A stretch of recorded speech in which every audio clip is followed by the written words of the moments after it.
rebonsoir à tous les amis qui nous suivent sur Marketing TV Monde. On est encore ce soir à l'hôtel Colonial, dans le charmant hôtel Colonial. Je crois qu'on a eu l'occasion de vous montrer tout à l'heure une belle chambre, une belle suite. C'est énorme. Voilà, vous avez une belle terrasse. C'est vrai qu'on n'a pas eu l'occasion de vous montrer la terrasse qui fait face à un air extrêmement pur. Donc, je crois que c'est un espace où il faudrait peut-être venir se reposer un peu. Et, en tout cas, personnellement, je ne viendrai pas pour vous donner l'opportunité de pouvoir vous reposer là. Donc, je vous propose de faire la même chose. Et je crois qu'on peut aussi bénéficier, en tout cas, de la grande barre. Vous pouvez avoir peut-être des prix ou des tarifs en tout cas absolument intéressants. Vous avez vu qu'en dehors des chambres, il y a une très belle salle de formation, une très belle salle de séminaire. Je ne parle pas du bar de budget, etc., qui est énorme. Voilà, bien. Donc, la dernière fois, on n'a pas eu beaucoup de temps, mais on a pu quand même traiter d'un thème au moins, parce qu'on avait commencé à développer le thème sur la découverte du client. Et je crois qu'on avait essayé d'abord de montrer que le client était quelqu'un d'extrêmement important pour l'entreprise, parce que tout ce que fait l'entreprise va vers le client. Une entreprise, notamment, n'a que ses clients. Donc ça, il faut très bien le comprendre. Voilà. La fonction intégratrice du client, c'est la fonction marketing. Et comme le disait, je crois qu'on l'a rappelé la dernière fois, Gandhi avait lui-même montré que notamment le client est particulièrement important parce que tout ce que nous faisons, c'est pour lui. Et que notre devoir, c'est de le servir, de lui faire plaisir. Parce que tout ce que nous voulons, tout ce que nous recherchons, nous l'obtenons à travers le profit, se développer, s'internationaliser, être le plus durable possible. Tout ça, on peut l'avoir que si on a des clients, parce que ce sont les clients qui vont payer notamment de leur poche. Et c'est ce que les clients payent qui devient le chiffre d'affaires. Cette orientation client qui a été en tout cas proposée, ou en tout cas élaborée par Drucker, est tellement importante qu'aujourd'hui, quand on parle de CRM, ça de Customer Relationship Management, on s'est rendu compte qu'il faut même changer les paradigmes de l'analyse de l'action commerciale. Et qu'en réalité, autant il est bon d'évaluer la productivité des territoires de vente, la productivité ou en cas la rentabilité des produits, la rentabilité des commerciaux, autant on s'est rendu compte que le client doit être le centre focal de l'analyse, notamment économique, de l'analyse économique de l'entreprise. Et sous ce rapport, quand vous prenez par exemple aujourd'hui l'approche moderne CRM, ou en tout cas de la fidélisation de la clientèle, on parle de marketing one-to-one, on en parlera plus tard, on parlera de fidélisation, on parlera aussi d'analyser ce qu'on appelle la valeur à vie du client. Et aujourd'hui, quand vous regardez certains outils comme la Customer Lifetime Value, c'est un outil qui est emprunté de l'évaluation des projets, notamment l'outil de la vanne, pour dire que l'entreprise ne va plus se focaliser sur son produit, mais se focaliser sur celui qui va acheter son produit en disant que ma rentabilité, mon progrès de demain dépendra du comportement du client qui, de par en tout cas son adhésion à notre projet, son adhésion à nos produits, sa fidélité va mobiliser l'ensemble de ses investissements vers notre entreprise. Et c'est pourquoi l'entreprise ne va plus dire le plus important c'est combien de produits je vais vendre. Le client, l'entreprise va commencer par se dire le plus important c'est combien de clients je vais avoir, en sachant que plus les clients seront satisfaits, plus ils vont concentrer leurs achats vers notre entreprise. D'où l'importance du client. Et Drucker, j'avais rappelé aussi, disait que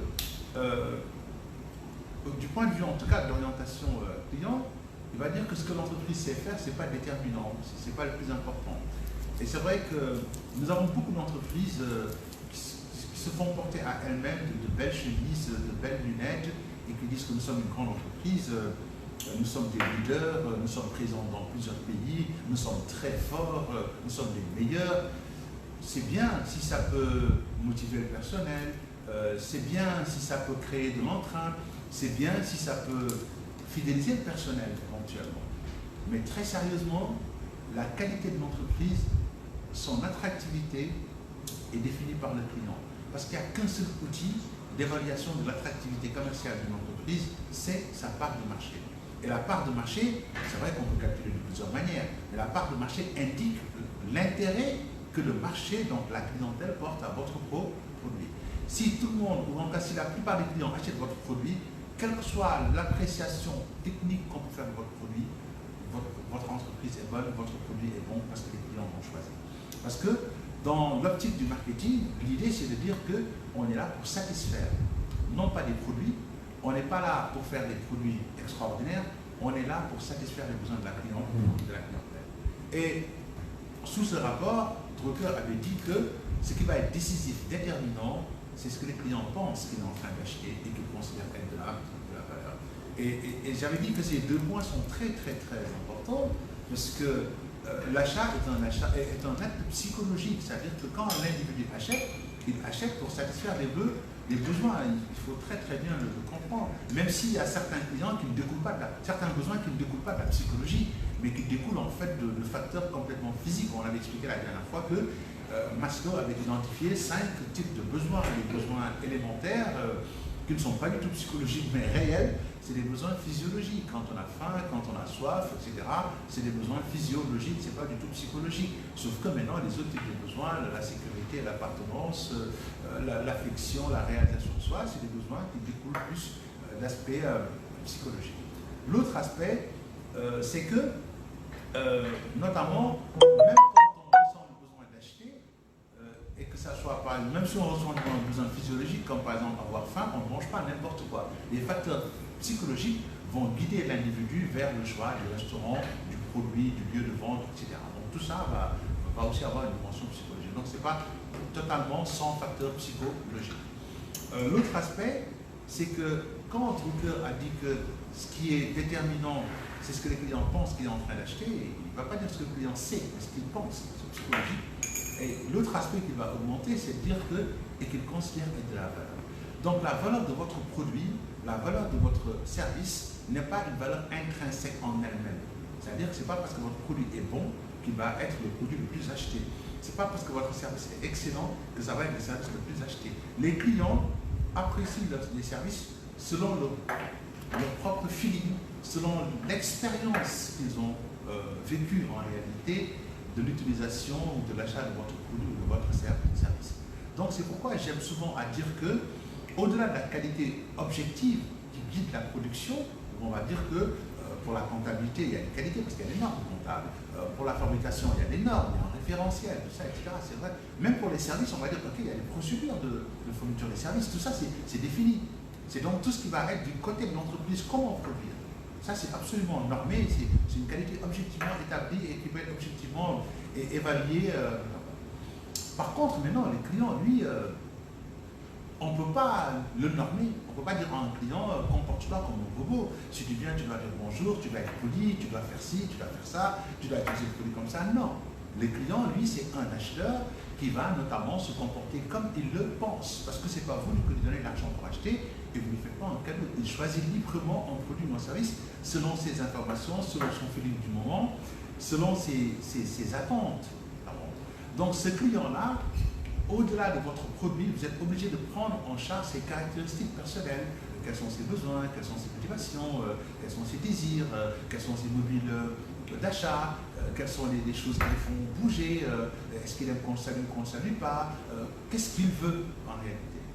Et cette dimension de connaissance de ce que veut le client est quelquefois aussi importante ou plus importante que ce que vous lui vendez. Et ça, je voudrais vraiment qu'on puisse le comprendre. Quand on a parlé la dernière fois des besoins, j'ai donné, je crois, quelques exemples, mais je peux revenir là-dessus.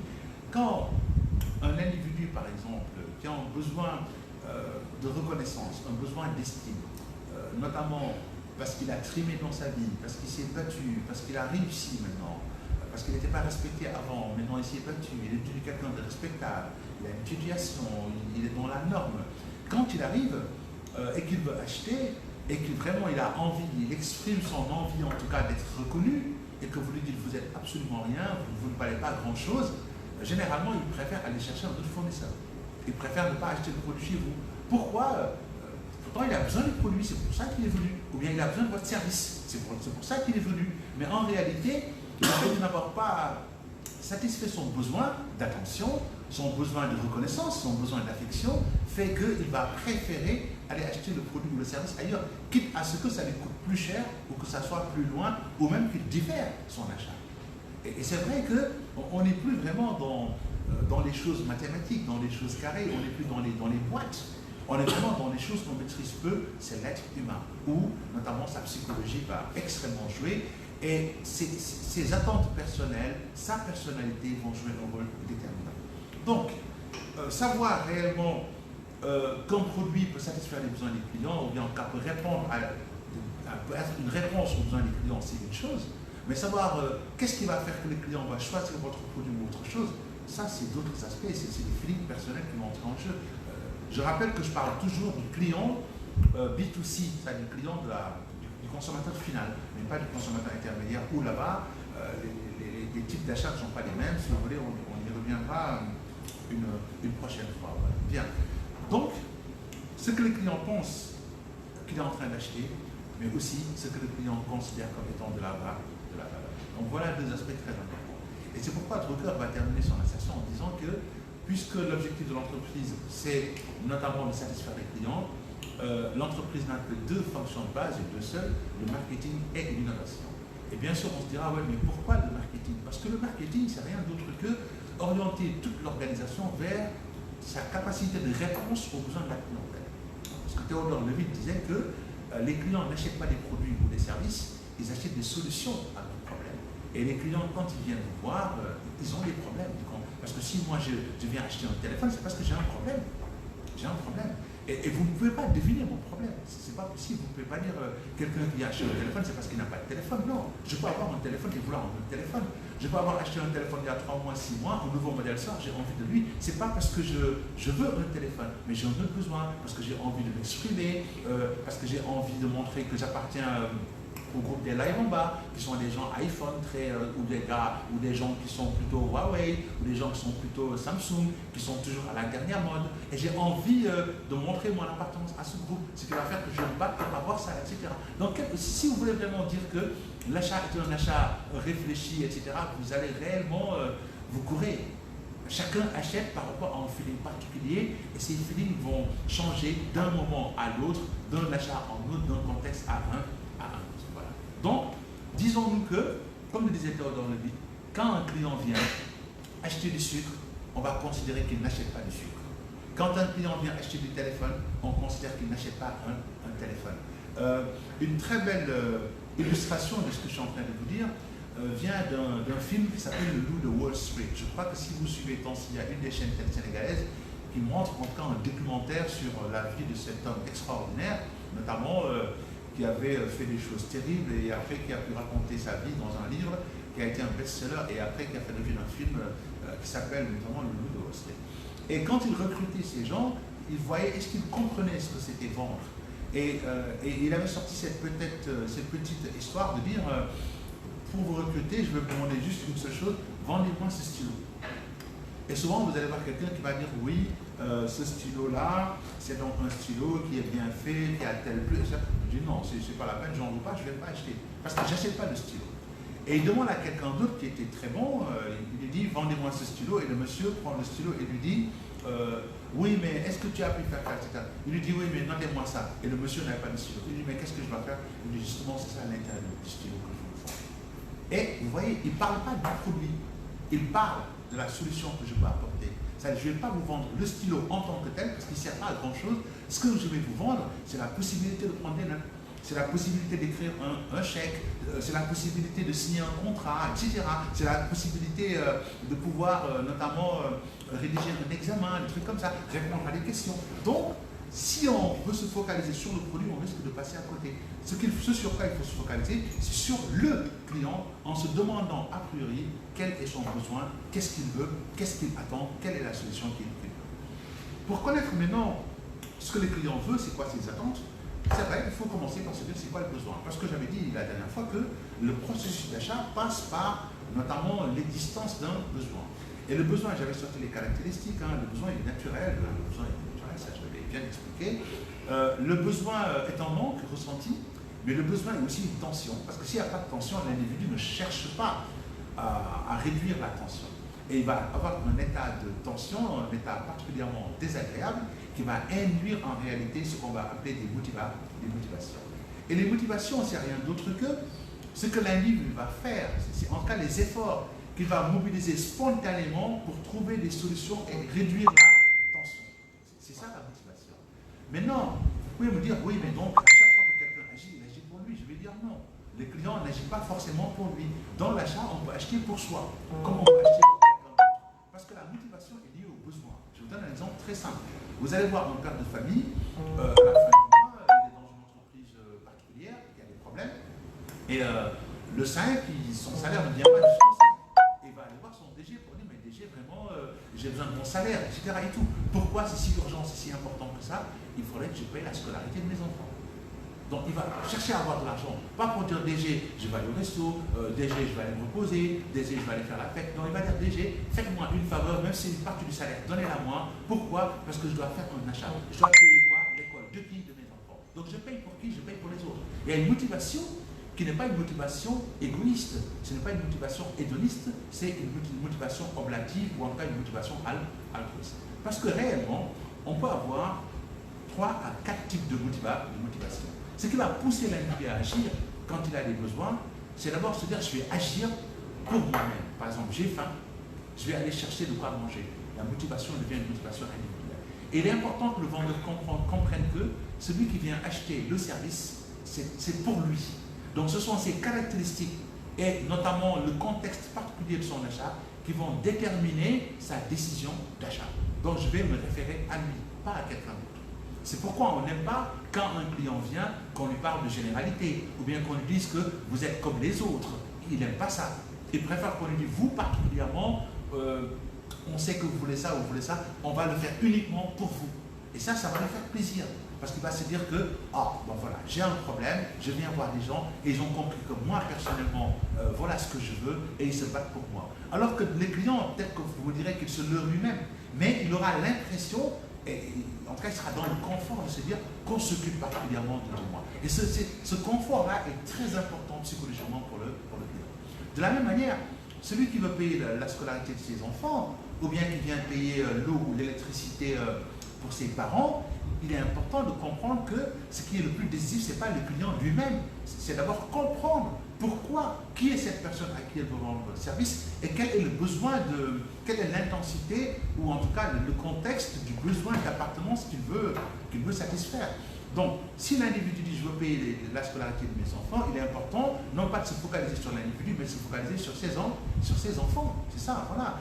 Donc voilà, bonjour monsieur, comment allez-vous? Oui, je devais payer la scolarité de mes enfants, enfin je veux de l'argent pour payer la scolarité de mes enfants, voilà. Donc, lui dire que oui, c'est que vous avez des trucs, les autres aussi, ils ont des enfants, etc., ça ne règle pas son problème. Par contre, lui tenir un discours, oui, mais vraiment, monsieur, vous avez parfaitement raison, moi-même, j'ai des enfants et c'est vraiment très compliqué, etc., ça permet de le calmer et de le faire attendre peut-être 1 ou 2 jours pour qu'il puisse recevoir ses sous et payer. Ça, c'est très important, voilà. Bien. Donc, il est important, quand on vend, de pouvoir voir pourquoi l'individu achète, pourquoi... voilà. Je vais donner un exemple très très simple d'une vidéo que j'avais montrée tout à l'heure lors d'un séminaire que j'animais quelque part. Et notamment, c'était l'exemple, par exemple, d'un monsieur qui appelle dans un hôtel et qui cherche une réservation. Et en réalité, dès qu'il appelle, il va commencer par dire « Oui, mais je veux réserver, mais je ne sais pas si ça plaira à ma femme. » Et tout de suite, la dame, qui était très très bien formée, commence par lui dire « Mais qu'est-ce qu'on peut faire pour votre femme ?» Et pourtant, c'est le monsieur qui appelle, qui demande une réservation. Mais dès le début, il a fait comprendre qu'il veut une réservation, mais c'est pour faire plaisir à sa femme. Et dès lors, la vendeuse, ou en tout cas la réceptionniste, ne s'est plus focalisée sur le monsieur. Elle a compris que la motivation est une motivation altruiste. C'est une motivation hédoniste, l'individu agit pour faire plaisir à sa femme. Et la dame a commencé à se focaliser sur votre femme. Qu'est-ce qu'on peut faire pour votre femme? Qu'est-ce qui lui fera plaisir, etc.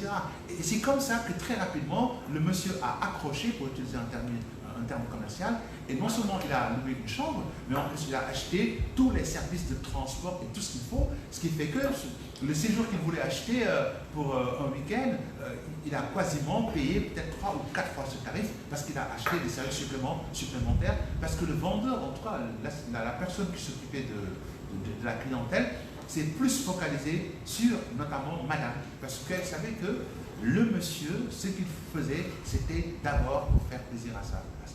Donc il est important de comprendre ces motivations hédonistes. Donc la motivation, elle peut être altruiste pour l'autre, on peut agir pour soi, la motivation devient égoïste, Mais la motivation peut aussi être égo-altruiste. C'est-à-dire que quelquefois on sert quelqu'un ou bien on fait plaisir à quelqu'un, on lui achète un cadeau, tout ce qu'on veut, mais derrière on attend une reconnaissance. Ça c'est très important. Donc si par exemple, moi je vais à l'école de mes enfants pour payer l'école de mes enfants et que je me batte pour payer à l'heure notamment, et que réellement en discutant souvent ça va être bonjour monsieur, ça va? Oui.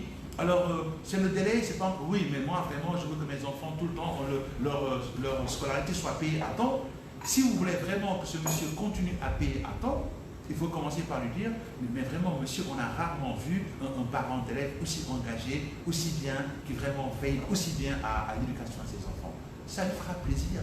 Parce que dans cet acte de générosité-là qu'il fait pour ses enfants, à l'occasion d'un besoin d'appartenance, et d'une motivation altruiste, il a besoin aussi d'une récompense psychologique, d'une affection. Donc il règle un besoin d'appartenance en exprimant en même temps un besoin d'affection. Et ça crée ce qu'on appelle une motivation égo-altruiste. J'agis pour payer pour mes enfants, mais derrière j'en attends une reconnaissance pour le parent exemplaire que je suis. Et vraiment ça, c'est des petites choses, mais qui psychologiquement vont jouer un rôle très important, vont apaiser les clients et vont l'engager et lui donner une perception positive de votre entreprise, vos services, vos produits, et ça permettra de le fidéliser. Voilà. Mais un client comme ça, quand vous dites, écoutez monsieur, tous les parents font comme vous n'êtes pas exceptionnel, tous les parents payent à temps, etc., ça peut l'emmener l'année prochaine à inscrire ses enfants ailleurs. J'en ai vu des cas comme ça. Parce que pour la raison tout simple que l'individu qui vend le service n'a pas voulu tout simplement faire attention aux motivations et aux besoins du client et lui apporter la réponse. Voilà. Nous tous, il nous est arrivé dans notre vie, enfin nous tous, beaucoup de gens d'entre nous, d'aller quelque part dans une entreprise, on voudrait qu'on nous salue, qu'on fasse attention à nous, et on nous traite un peu comme n'importe qui, et généralement on sort sans même aller acheter le service. Et pourtant on a besoin de service parce qu'on est venu pour l'acheter. Mais on s'est dit que c'est les gens qui ne sont pas courtois, ils ne saluent pas les gens, ils ne respectent pas les gens. Parce que dans votre esprit, le respect aurait été que quand vous venez, on vous dit « Bonjour, comment allez-vous » On ne vous l'a pas dit, vous dites qu'on ne vous a pas respecté. D'accord. Quelquefois, quand vous venez, vous dites bonjour à la personne qui fait la prestation, la personne ne vous salue même pas en vous disant « Oui, qu'est-ce que vous voulez ?» Et vous commencez par vous dire « Mais pourquoi cette personne me parle comme ça ?» Et ça, quelquefois, ça peut choquer psychologiquement l'individu. Et ce choc psychologique va l'emmener à aller ailleurs ou à différer son achat. Et c'est comme ça que beaucoup d'entreprises perdent leurs clients. Beaucoup d'entreprises perdent beaucoup de chiffres d'affaires parce que justement, ceux qui vendent ne cherchent pas à connaître et à comprendre le client. Ce sont des gens qui ne comprennent pas que la décision d'achat du client va reposer sur deux choses, des facteurs psychologiques et notamment des facteurs subjectifs, individuels d'appréciation. Donc, vraiment, je voudrais, en tout cas de manière importante, que tous qui sont dans des activités commerciales, qu'ils puissent se les rappeler, parce qu'on a d'excellents vendeurs chez nous, on a des gens qui font des services exceptionnels, mais on peut toujours s'améliorer, ou quand on oublie, on peut revenir en tout cas à ça. C'est l'objet en fait de l'échange que je fais avec vous. Je voudrais que tout le monde se rappelle ces choses-là et se dise que le client, le gagner, c'est d'abord une histoire de psychologie. On n'est pas là pour prendre l'argent du client, c'est pas ça. La satisfaction du client, en marketing, c'est un concept qui renvoie à une satisfaction partagée. Il faudrait que le client soit satisfait et que l'entreprise soit satisfaite. Il ne faut pas tromper le client. Il faut que ça soit un bon deal. Il faut que ça soit une négociation win-win. Vous êtes content, le client est content. Mais mieux que ça, le client est tellement content qu'il se dit j'ai plus envie de vous lâcher. Vous aussi vous dites un bon client comme vous, j'ai plus envie de vous lâcher. Ça crée ce qu'on appelle de la fidélité. Parce que la fidélité, ce n'est pas seulement la clientèle. Le client, on doit le fidéliser, mais le client aussi souvent cherche à fidéliser l'entreprise parce que lui aussi, il n'a pas envie tout le temps de recommencer ses processus ou ses expériences d'achat. Voilà. Donc, la motivation, c'est une chose, le besoin, c'est une chose, mais à côté du besoin, il va y avoir ce qu'on appelle la motivation. La motivation, c'est quelque chose. Donc, je rappelle, la motivation, elle peut être égoïste, je peux acheter pour moi parce que j'ai faim, je vais acheter pour moi, c'est égoïste. Donc, c'est moi le centre de votre attention. Vous devez voir qu'est-ce que je veux, qui je suis, qu'est-ce que j'attends, quelle est la réponse que je veux. C'est là que vous allez analyser et voir que, en vous focalisant sur ça, vous pouvez me convaincre facilement d'acheter au-delà même de ce que je voulais acheter, parce que quelquefois les besoins sont latents. Je ne peux pas savoir que j'ai besoin de ça. Et vous pourrez m'emmener à acheter autre chose auquel je n'avais pas pensé, mais effectivement qui a besoin pour moi. Si la motivation Et altruiste, c'est pour quelqu'un d'autre. Donc si je viens, je dis, ok, je vais acheter un cadeau pour ma femme, c'est bien. Donc ne vous focalisez pas sur moi en disant, monsieur, qu'est-ce que vous préférez? Je ne viens pas pour ça. J'achète un cadeau pour ma femme, je veux qu'on me donne les meilleurs conseils pour faire plaisir à ma femme. Parce que si je savais le cadeau qui pourrait épater ma femme, je ne vous le demanderais pas. Je viendrais directement acheter. Donc j'ai plus besoin de conseils, j'ai plus besoin qu'on me demande, ah, votre femme doit être belle, comment elle est, alors qu'est-ce qu'elle porte souvent, quelle est sa couleur préférée. J'aime bien ça. Et vous allez m'emmener à vraiment être complètement épaté. Et c'est en ce moment-là que si vous me proposez par exemple une bague, en ce moment je vais l'acheter. Mais si vous me dites, mais monsieur, vraiment, cette bague elle est très belle, mais si vous mettez encore ces boucles d'oreilles, ça va mettre une parce que, etc. Je vais commencer par dire, ah oui, les boucles d'oreilles aussi je prendrai. Et après ça va être la chaîne, etc. Parce que j'en ai les moyens. Et ce qui m'amène, ce n'est pas d'acheter un produit, c'est de satisfaire un besoin d'affection et d'appartenance envers ma femme. Et je voudrais qu'à l'arrivée, quand je lui présente le cadeau, qu'elle puisse me sauter notamment au cou, qu'elle puisse m'embrasser et me dire, t'es un mari exceptionnel, je t'aime, je t'adore, tout à l'heure, t'es mon amour. C'est ce que je veux. Donc il faut que tu m'aides pour ça. Mais si tu viens me dire, oui monsieur, vous voulez acheter quoi? Une bague en or, d'accord. Combien de carats? 21 carats, 18 carats, etc. Vous cachez l'affaire. Je risque de ne pas acheter.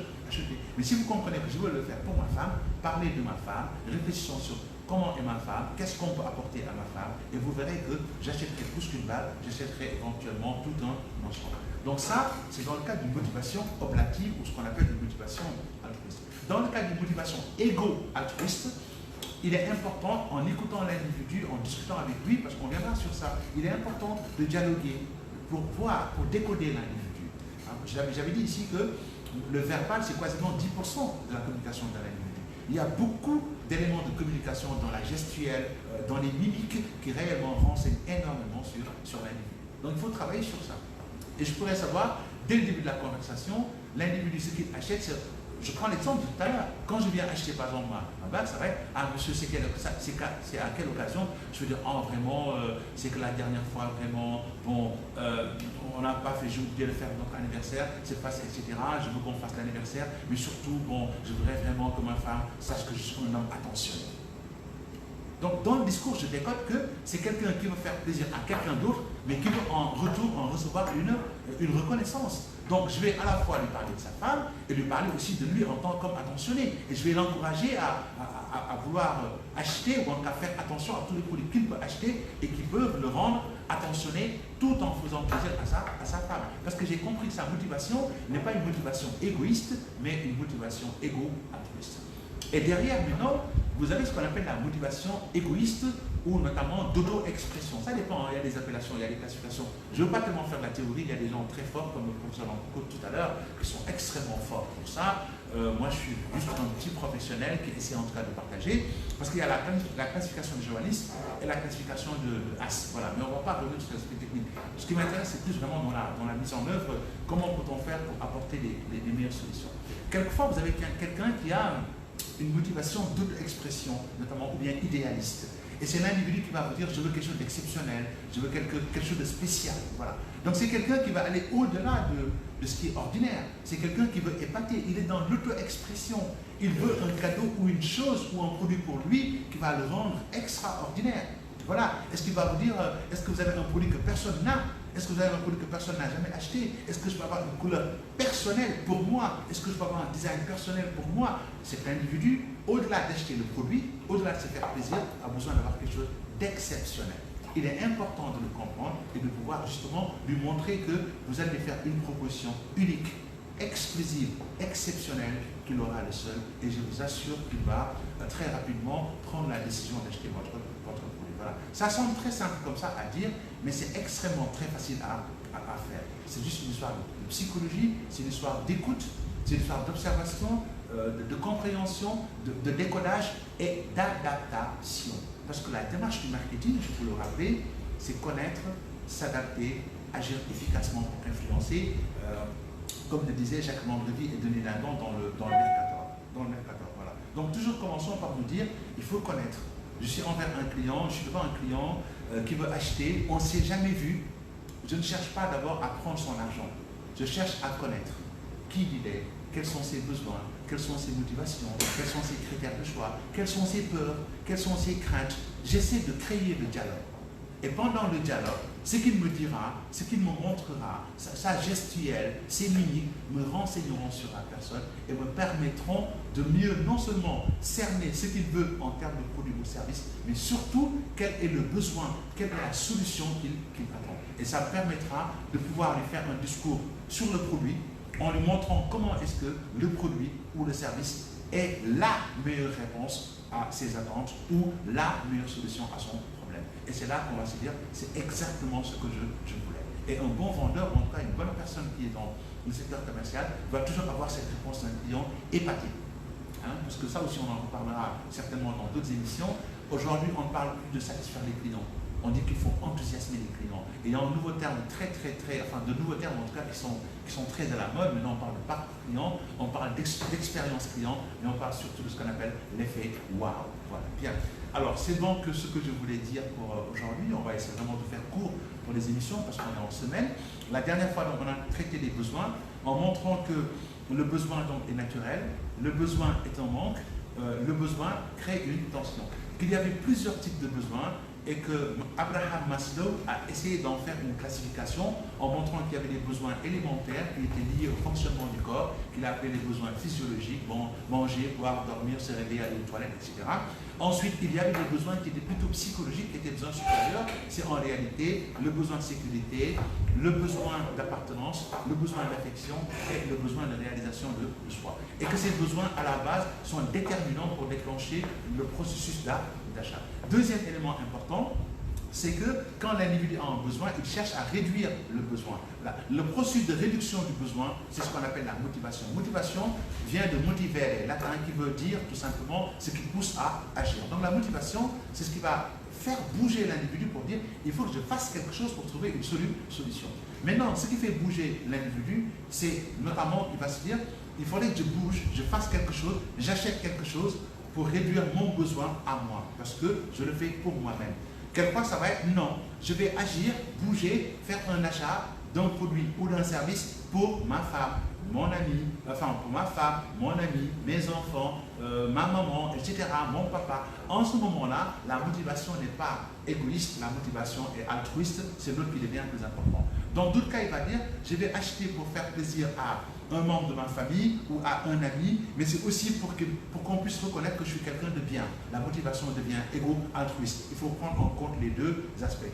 Dans un dernier cas, l'individu veut être quelqu'un d'exceptionnel. Il veut avoir quelque chose de spécial. En ce moment-là, ça devient une motivation idéaliste ou en tout cas une motivation d'auto-expression. Et là, il est important de pouvoir comprendre comment rendre cet individu exceptionnel en lui donnant un produit ou un service exceptionnel. Quoi qu'il en soit, la clé du succès reste ce que disait Théodore Levitt, que les clients n'achètent pas des produits ou des services, ils achètent des solutions à leurs besoins. Voilà. Donc je voudrais vraiment vous remercier pour votre attention. Nous allons la prochaine fois traiter justement de ces craintes-là, des freins. Nous allons parler des conflits, notamment de l'attitude, qui est le processus de filtrage de l'achat. Nous allons parler aussi notamment des conflits de motivation, notamment la proposition de Festinger. On va parler de ce qu'on appelle les mobiles d'achat. C'est-à-dire au moment d'acheter, quels sont les ressorts que le client va utiliser pour choisir telle marque, telle entreprise ou telle entreprise qu'on appelle les mobiles d'achat. On y reviendra. Ça semble peut-être un peu complexe, mais je crois que les exemples peuvent être qui permettent de comprendre. Mais comme je l'ai dit, nous restons à votre entière disposition pour recevoir des questions, donner les meilleures explications et quelquefois faire de petites vidéos encore mieux expliquées. Donc l'idée, c'est vraiment aidez-nous à mieux présenter ce qu'on dit, à mieux vous éclairer les choses, à mieux donner des illustrations, à mieux vous apporter de la valeur ajoutée, pour aider ceux qui étudient à mieux comprendre ce qu'ils apprennent, parce qu'ils ont de bons profs, ils ont de bons livres, mais quelquefois c'est un autre échange, un autre point de vue. Aider aussi les professionnels qui sont très très bons à avoir aussi notamment un certain rappel qui va leur aider certainement à avoir une autre approche, ou en tout cas à améliorer leur approche. Voilà. Donc nous sommes à l'hôtel Colonia, comme je vous l'ai dit, vous avez vu, très bel hôtel. Je remercie énormément le PDG de l'hôtel. Je voudrais remercier aussi son personnel qui est particulièrement attentionné avec un service d'une très très grande qualité. Nous avons eu l'occasion aujourd'hui de voir la chambre d'une suite extrêmement magnifique, belle. C'est une chambre délicieuse avec un lit moelleux. Les oreillers, je ne vous en parle pas. Le cadre est absolument énorme. Quand vous voyez les télés, le service intérieur avec le split très très bien fait, vraiment la machine à café expresso avec les capsules à votre disposition, la cafetière, le matériel de thé, les mini-bars, le bureau, les toilettes, c'est adorable. On aurait pu y passer toute une matinée tellement c'est absolument joli. Malheureusement, vous n'avez pas vu le balcon. Le balcon est énorme, il est extrêmement joli, il est extrêmement bien fait. Et l'hôtel a énormément de cadres. Vous avez la piscine qui est au 6e, je crois, c'est au 6e, voilà. Vous avez vu la vue, hein, vous avez vu une vue totale tout de suite sur le monument de la Renaissance africaine, une vue sur le phare des Mamelles. C'est extrêmement joli, c'est extrêmement beau, mais c'est surtout à un endroit où il n'y a absolument rien. Vous pouvez vous reposer, vous n'entendez pas le chat.